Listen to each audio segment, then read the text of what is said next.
प्रिय भक्तगण, भगवान शिव ने एक बार माता पार्वती को यह रहस्य बताया था कि इंसान अपनी किस्मत कैसे बदल सकता है। यदि आप कड़ी मेहनत करने के बावजूद असफल हो रहे हैं, आपके प्रयास बार बार विफल हो रहे हैं और आपको अपने कार्य का उचित फल नहीं मिल रहा है, तो यह कथा विशेष रूप से आपके लिए है। इसे ध्यानपूर्वक सुने और अपने जीवन में लागू करें। एक बार भगवान शिव और माता पार्वती कैलाश पर्वत पर साथ बैठे हुए थे। तभी माता पार्वती ने भगवान शिव से कहा, प्रभु, मेरे मन में एक प्रश्न है, कृपया करके मेरे इस प्रश्न का उत्तर देकर मेरी जिज्ञासा शांत करें। भगवान शिव मुस्कुराए और बोले, देवी बताओ, तुम्हारे मन में क्या प्रश्न है? माता पार्वती ने कहा, प्रभु, मनुष्य अपनी किस्मत को कैसे बदल सकता है? यदि आपके जीवन में दुख है तो उसे कैसे दूर किया जा सकता है? यदि उसकी मेहनत व्यर्थ जाती है और किस्मत उसका साथ नहीं देती तो उसे क्या करना चाहिए ताकि उसका भाग्य उसके पक्ष में हो जाए? भगवान शिव ने गंभीर होकर कहा, देवी, आज तुमने बहुत ही महत्वपूर्ण और उत्तम प्रश्न पूछा है। इसके उत्तर से समस्त मानव जाति का कल्याण हो सकता है। मैं तुम्हें इस प्रश्न का उत्तर एक कथा के माध्यम से दूंगा। इस कथा को ध्यानपूर्वक सुनो, क्योंकि इसमें तुम्हारे सभी प्रश्न का उत्तर छिपा है। माता पार्वती ने आदर पूर्वक कहा, प्रभु, कृपया वह कथा सुनाइए, मैं इसे पूरे ध्यान से सुनूंगी। भगवान शिव कहने लगे, पार्वती, एक बार की बात है कि भगवान विष्णु और माता लक्ष्मी साधु का वेश धारण कर पृथ्वी पर भ्रमण कर रहे थे। तभी उन्होंने देखा कि एक घने जंगल में रास्ते के किनारे एक व्यक्ति अपनी पत्नी के साथ बैठा रो रहा है। भगवान विष्णु ने पास जाकर उससे पूछा, तुम कौन हो और इस सुनसान जंगल में क्यों रो रहे हो? भगवान विष्णु की बात सुनकर उस व्यक्ति की सिसकियां थोड़ी कम हुई। उसने अपने आंसू पोंछते हुए कहा, महाराज, मैं पास के गांव का एक बदनसीब व्यापारी हूँ। मैं जो भी काम करता हूँ वह बिगड़ जाता है। मेरी सारी मेहनत बेकार हो जाती है। इसी कारण मैंने अपनी पत्नी के सारे गहने और जेवर बेच दिए। मेरे परिवार ने भी मेरा साथ छोड़ दिया और मेरा घर गिरवी पड़ा है। मुझे लगता है कि मेरी किस्मत ही खराब है। अब मैं जीवन से निराश होकर यहाँ आकर बैठ गया हूँ। भगवान शिव ने कहा, पार्वती, उस व्यक्ति की बातें सुनकर भगवान विष्णु बोले, किसने कहा कि तुम्हारी किस्मत खराब है? चलो मैं देखता हूँ कि आखिर तुम्हारी किस्मत में क्या कमी है। वह व्यक्ति बोला, महाराज, पहले मैं खेती करता था, लेकिन हर साल उसमें घाटा होता था। कभी सूखा पड़ता तो कभी इतनी ज्यादा बारिश होती कि सारी फसल बर्बाद हो जाती। सब परेशानियों से तंग आकर मैंने खेती छोड़ दी और व्यापार करने का निश्चय किया, लेकिन मेरे पास व्यापार करने के लिए पैसे नहीं थे, इसलिए मैंने अपनी पत्नी के सारे गहने बेच दिए। उनसे जो धन मिला उसी से मैंने व्यापार शुरू किया। जब व्यापार नहीं चला तो शुरू में परिवार वालों ने साथ दिया, लेकिन जैसे तैसे लगातार नुकसान होने लगा, परिवार वाले भी दूर हो गए। वह व्यक्ति बोला, महाराज, मैं यह सब अपने परिवार वालों के लिए ही तो कर रहा था, लेकिन अब वे मुझे देखकर नजरें फेर लेते हैं। वे मुझे ही अपनी दुर्दशा का जिम्मेदार कहलाते हैं। मेरे पास एक मित्र है जिसने मेरे साथ ही अपना व्यापार शुरू किया था, लेकिन उसका व्यापार बहुत अच्छा चल रहा है। वह जब भी मेरे घर आता है अपनी सफलता की कहानियां सुनाता है। उसकी बातें सुनकर मेरे परिवार वाले मुझसे कहते हैं, अपने मित्र को देखो और उससे कुछ सीख लो।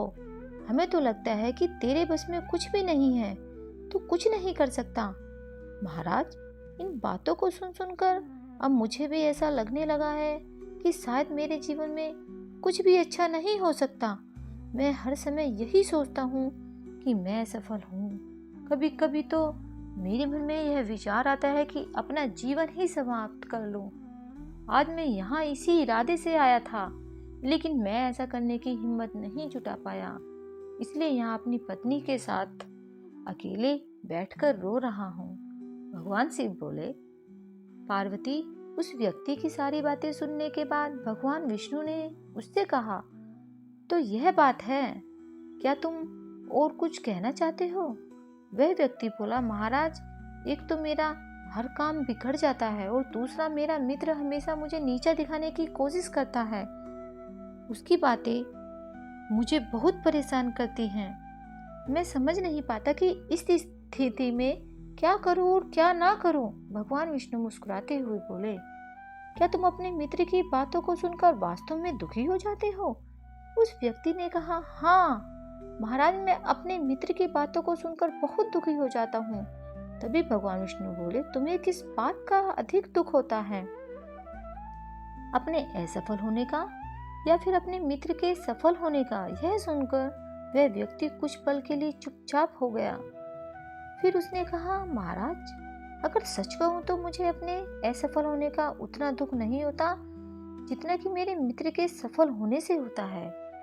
भगवान विष्णु ने पूछा, अगर तुम्हारा मित्र असफल हो जाए तो क्या तुम्हें खुशी होगी? वह व्यक्ति बोला, महाराज, हाँ, मुझे खुशी होगी।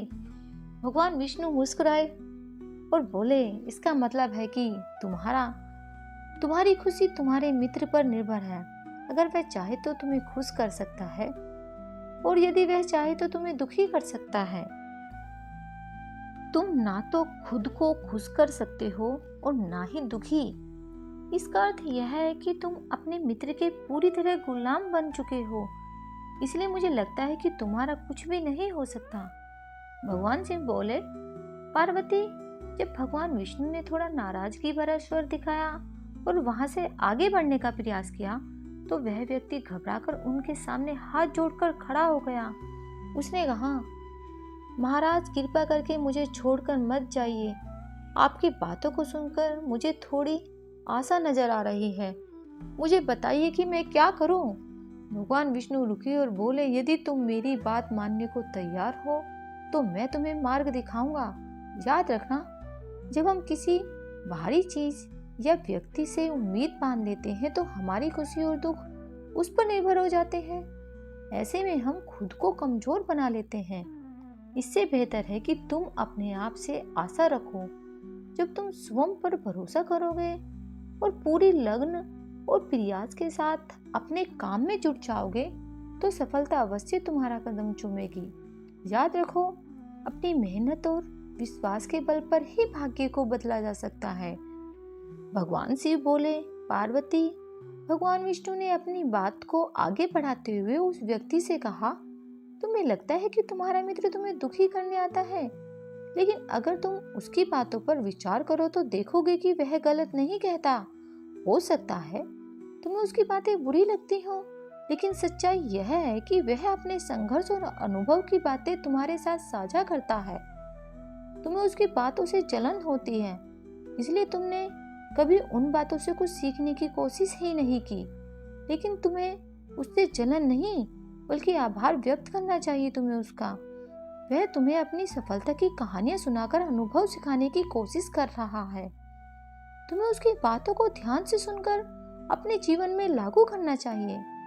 अगर तुम उसकी सफलता की कहानियों से प्रेरणा लो और अपनी मेहनत जारी रखो तो एक दिन तुम्हें भी सफलता का अवश्य मिलेगी। आज जिसे तुम अपनी पूरी किस्मत या बुरा समय कह रहे हो वह बदल जाएगा और जब तुम्हारा अच्छा समय आएगा तब तुम्हारे विचार भी बदल जाएंगे। लेकिन देखना, जब तुम्हारा अच्छा वक्त शुरू होगा तब तुम्हारा वही मित्र जो आज अपनी सफलताओं की बातें करता है तुम्हारे पास आकर अपनी असफलताओं की कहानियां सुनाएगा। वह यह करेगा ताकि तुम्हें भ्रमित कर सके, तुम्हारा आत्मविश्वास डगमगा जाए और तुम गलत निर्णय ले सको। इसलिए उस समय भी तुम अपनी बुद्धि का प्रयोग करना होगा। जैसे आज तुम्हें उसकी सफलता से जलन होती है, उसी तरह कल उसे तुम्हारी सफलता से जलन होगी। उसे तुम्हें दुखी देखकर उतनी ही खुशी होगी जितनी तुम्हें आज उसे दुखी देखकर होती है। इसलिए अपने विचारों को बदलो और अपनी ऊर्जा को सही दिशा में लगाओ।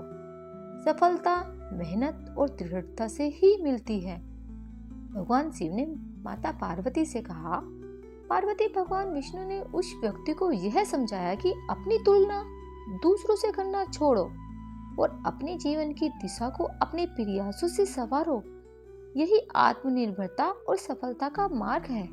भगवान शिव बोले, पार्वती, भगवान विष्णु की बातें सुनकर वह व्यक्ति बोला, महाराज, आपने बिल्कुल सही कहा है, लेकिन मेरा सबसे बड़ा दुख यह है कि मेरे परिवार के लोग भी मेरी बातों को नहीं समझते।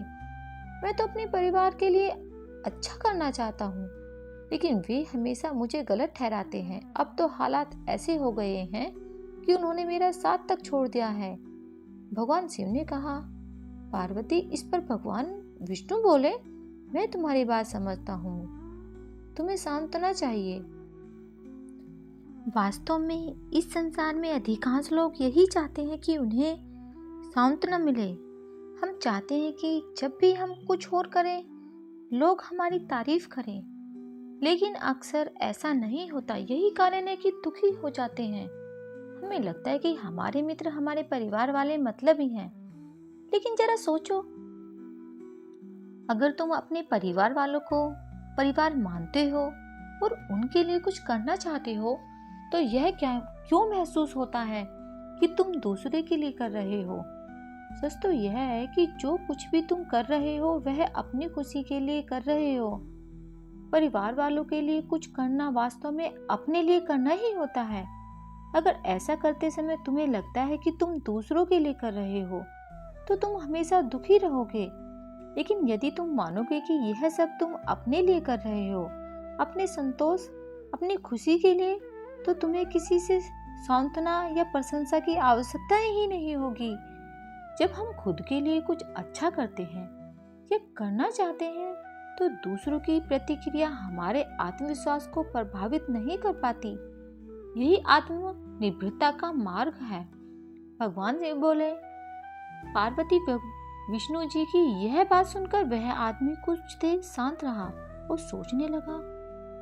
विष्णु जी ने उसे आत्मनिर्भरता और आत्मविश्वास का पाठ पढ़ाया, जो हर मनुष्य के जीवन के लिए आवश्यक है। भगवान शिव कहते हैं, पार्वती, विष्णु जी की बातों को सुनकर उस व्यक्ति के चेहरे के भाव बदल गए। वे बोला, महाराज, आप बिल्कुल सही कह रहे हैं। अब मैं समझ गया हूँ कि मेरी खराब किस्मत इसलिए ही थी क्योंकि मैंने उसे दूसरों के हाथों में छोड़ दिया था। लेकिन अब मैं अपनी किस्मत को अपने हाथों से लिखूंगा, पूरी मेहनत और लगन के साथ। मैं अपने काम को फिर से शुरू करूंगा और जब तक सफलता प्राप्त नहीं कर लूंगा, तब तक चैन से नहीं बैठूंगा। भगवान शिव ने कहा, पार्वती, विष्णु जी की उस व्यक्ति की बात सुनकर मुस्कुराए और फिर उन्होंने अपनी झोली से एक छोटी सी डिबिया निकाली। वह डिबिया उस व्यक्ति को देते हुए बोले, इस डिबिया को हमेशा अपने पास रखना, इसमें एक बहुत बड़ा रहस्य छिपा है जो तुम्हें किसी भी बड़े से बड़े दुख से बाहर निकाल सकता है। लेकिन याद रखना, इस डिबिया को तभी खोलना जब तुम्हें लगे कि अब तुम्हारे जीवन में जीने का कोई रास्ता नहीं बचा है और यह दुनिया तुम्हारे लिए पूरी तरह बेकार हो चुकी है। यदि तुमने इस डिबिया को समय से पहले खोल दिया तो इसमें लिखे हुए सभी रहस्य खत्म हो जाएंगे। इसलिए इसे संभाल कर रखना और इसका उपयोग केवल तब करना जब कोई और विकल्प ना बचे। भगवान शिव ने कहा, पार्वती, उस व्यक्ति ने भगवान विष्णु जी को वचन दिया, महाराज जी, मैं आपकी बात का आदर करूंगा। जब तक मैं किसी और उपाय से अपने दुखों का समाधान नहीं ढूंढ लेता, तब तक इस डिबिया को नहीं खोलूंगा। भगवान शिव कहते हैं, पार्वती, उस व्यक्ति ने विष्णु जी के वचनों को अपनाया और नए सिरे से अपने जीवन की शुरुआत की। धीरे धीरे उसकी मेहनत रंग लाई और उसके जीवन में बदलाव आने लगा। याद रखना, समय कभी एक जैसा नहीं रहता। जैसे बुरा वक्त आता है, वैसे ही अच्छा वक्त भी जरूर आता है। लेकिन जो व्यक्ति अपने कर्म और विश्वास के साथ खड़ा रहता है, वही अपने जीवन को बेहतर बना पाता है। भगवान शिव कहते हैं, पार्वती, एक दिन उस व्यापारी के राज्य पर पड़ोसी राज्य ने हमला कर दिया। उस हमले में पड़ोसी राज्य के राजा ने पूरे राज्य पर कब्जा कर लिया। सैनिकों ने चारों ओर लूटपाट मचा दी। व्यापारी का जो भी धन संपत्ति थी वह सब लूट लिया गया। उनके घर में आग लगा दी गई। जान बचाने के लिए व्यापारी को अपने परिवार सहित उस स्थान से भागना पड़ा। कई दिनों तक वह अपने परिवार के साथ इधर उधर भटकता रहा। भोजन के लिए मोहताज होने के कारण पूरा परिवार भूख से परेशान था। इसी दौरान उसका बच्चा गंभीर रूप से बीमार हो गया। इलाज के अभाव में बच्चा तड़पने लगा। यह दृश्य देखकर व्यापारी का दिल पूरी तरह से टूट गया। वह सोचने लगा, अब मैं अपने बच्चे का इलाज कैसे कराऊं? मेरे पास तो खाने तक के लिए पैसे नहीं। जीवन का यह दुखद मोड़ अब असहनीय हो चुका है। इन हालातों ने व्यापारी को गहरे अवसाद में धकेल दिया। उसे लगने लगा कि उसका जीवन व्यर्थ, और वह सोचने लगा कि इस दुनिया में कुछ भी स्थायी नहीं है। चाहे आप जीवन में कितना भी कुछ हासिल कर लें, अंत में सब कुछ खत्म हो जाता है। जीवन जीने का क्या फायदा? इससे तो अच्छा है कि मैं अपने जीवन को समाप्त कर दूं। भगवान शिव कहते हैं, पार्वती, इस निराशा के क्षण में व्यापारी ने अपने परिवार के साथ आत्महत्या करने का निर्णय ले लिया। जैसे ही वह इस घातक कदम की ओर बढ़ने लगा था, उसे अचानक भगवान विष्णु द्वारा दी गई डिब्बी की याद आ गई। भगवान विष्णु ने उसे यह डिब्बी देते हुए कहा था, जब तुम्हें दुनिया में कोई रास्ता नजर न आए, जब तुम्हें लगे कि अब जीवन जीने का कोई मतलब नहीं बचा है, तभी इस डिब्बी को खोलना। इसमें जो पर्ची है उसे पढ़ना। तुम सारा दुख उसी समय समाप्त हो जाएगा। उस व्यापारी ने आत्महत्या से पहले उस डिब्बी खोलने का निश्चय किया, यह सोचकर कि शायद इसमें उसके जीवन के लिए कोई मार्गदर्शक हो। फिर तुरंत डिब्बी के अंदर छिपे हुए पर्चे को निकालने लगा। डिब्बी को खोलते ही उसके अंदर एक पर्चा दिखाई दिया। उत्सुकता के साथ उसने पर्चा निकाला और पढ़ना शुरू किया। पर्चे पर लिखे शब्द पढ़कर जैसे उसकी आंखों के सामने से निराशा का सारा अंधकार मिट गया। माता पार्वती ने यह सुनकर भगवान शिव से पूछा, प्रभु, उस पर्चे में ऐसा क्या लिखा था जिसने उस व्यक्ति की सोच ही बदल दी? भगवान शिव मुस्कुराते हुए बोले, पार्वती, उस पर्चे पर लिखा था, यह समय भी बीत जाएगा। माता पार्वती ने विस्मय से कहा, प्रभु, मैं समझी नहीं, इसका क्या अर्थ है? तब भगवान शिव ने समझाया, पार्वती, जीवन में कभी भी समय एक जैसा नहीं रहता। जब अच्छे दिन आते हैं तो वे भी बीत सकते हैं, और जब बुरे दिन आते हैं तो वे भी स्थायी नहीं रहते हैं। समय हमेशा परिवर्तनशील है, इसलिए इस इंसान को कभी निराश नहीं होना चाहिए। उसे हिम्मत और धैर्य से काम लेना चाहिए और अपनी मेहनत जारी करनी चाहिए। कठिन परिश्रम और सच्ची लगन से किया गया कार्य कभी व्यर्थ नहीं जाता। बुरे दिन चाहे कितने भी कठिन क्यों ना हो, वे हमेशा खत्म होते हैं, और जब इंसान अपने प्रयासों से आगे बढ़ता है तो सफलता उसका इंतजार करती है। जब उस व्यक्ति ने पर्चे पर लिखे इन शब्दों को पढ़ा तो उसे अपने जीवन की सच्चाई समझ में आई। उसने महसूस किया कि जैसे उसके बुरे दिन खत्म होकर अच्छे दिन आए थे, वैसे ही अब जो बुरे दिन हैं वे भी समाप्त हो जाएंगे। यह सोचकर उसने नए उत्साह के साथ अपने जीवन को फिर से संभालने का संकल्प लिया। इसके बाद उस व्यक्ति ने मेहनत, लगन और ईमानदारी से अपने व्यापार को फिर से शुरू किया। धीरे धीरे उसकी मेहनत रंग लाई और एक दिन वह अपने शहर का सबसे सफल व्यापारी बन गया। उसने अपने इस परिवार के साथ सुख, शांति और समृद्धि का जीवन बिताया। दोस्तों, यह कहानी हमें सिखाती है कि चाहे परिस्थितियां कितनी भी कठिन क्यों न हो, हमें कभी हिम्मत नहीं हारनी चाहिए। समय हमेशा बदलता और मेहनत का फल अवश्य मिलता है। अगर आप शिव के सच्चे भक्त हैं तो कमेंट्स में हर हर महादेव अवश्य लिखें। इस प्रेरणादायक को अधिक से अधिक शेयर करें ताकि औरों तक जीवन भी बदल सके। वीडियो को लाइक करें और चैनल को सब्सक्राइब जरूर करें। आपका समर्थन हमें और बेहतर बनाने की शक्ति देता है। धन्यवाद दोस्तों।